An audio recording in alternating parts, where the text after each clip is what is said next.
Scene one, Apple, take one. Je suis sur le stand du Futuroscope qui va présenter une nouvelle attraction qui sortira en 2018. Bonjour Dominique. Bonjour. Est-ce que vous pouvez nous en dire plus sur ces nouvelles attractions? Oui, bien sûr, elle va être livrée pour les vacances d'avril, donc début avril. En fait, on met les pieds dans la virtual reality, dans les casques de VR, parce qu'aujourd'hui, cette technologie est prête. Il a fallu attendre un peu. Ce sont des casques très performants que l'on va pouvoir donc mettre sur la tête avec un son intégré. Et on va être sur un simulateur électrique dernière génération qui donne vraiment l'impression de rouler sur du sable.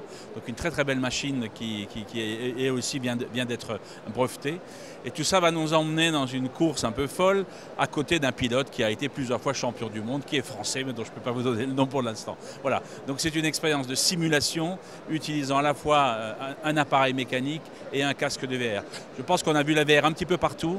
Pour l'instant, je trouve que souvent c'est assez décevant, notamment parce qu'il y a le fameux motion sickness qui fait qu'en gros on a envie de vomir.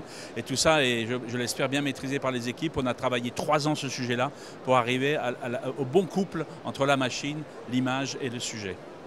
Pourquoi la réalité virtuelle et pas la réalité augmentée, la réalité mixte? Parce que là, on est vraiment dans une immersion dans la voiture, à côté du pilote, et que cette technologie-là donne une immersion à 360 degrés qui en fait utilise du réel, mais nous donne le sentiment quand même d'être dans une simulation virtuelle. Alors ce matin, la Compagnie des Alpes, donc le groupe dont fait partie le Futuroscope, a signé un partenariat avec le Welcome City Lab. Est-ce que vous voulez nous en dire plus? Oui, alors Welcome City Lab, c'est un peu une particularité française. Il y a ça à Paris et nulle part ailleurs. Donc ce sont des dizaines, voire des centaines, quand on regarde des fichiers de start-up qui sont liés à l'innovation dans le tourisme.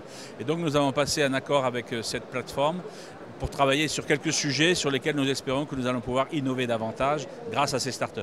Donc on a pris le premier sujet qui est les files d'attente. Est-ce qu'on peut les gérer avec plus de fluidité par des prises de rendez-vous par exemple, grâce à des nouveaux outils type bracelet? Est-ce qu'on peut les gamifier, c'est-à-dire faire en sorte que pendant que les gens sont sur place, il se passe quelque chose en utilisant le mobile? Est-ce qu'on peut à la limite les dématérialiser, c'est-à-dire que les gens en réalité n'attendent plus et viennent à un moment précis? Donc on va travailler ce sujet-là avec les nouvelles startups de cette plateforme. Et puis il y a un deuxième thème qui est très important dans les parcs de loisirs, qui est l'enrichissement de l'expérience. Parce que le digital, c'est formidable pour faire participer les gens, pour en faire des acteurs de ce qu'on leur propose. Donc à la manière d'ailleurs de ce qu'on évoquait pour le Futuroscope avec la virtual reality. Voilà, donc on va travailler avec ces startups sur des expériences qui enrichissent l'expérience, souvent là en réalité augmentée. Et ça c'est bon pour les parcs, mais ça peut être bon pour la montagne aussi.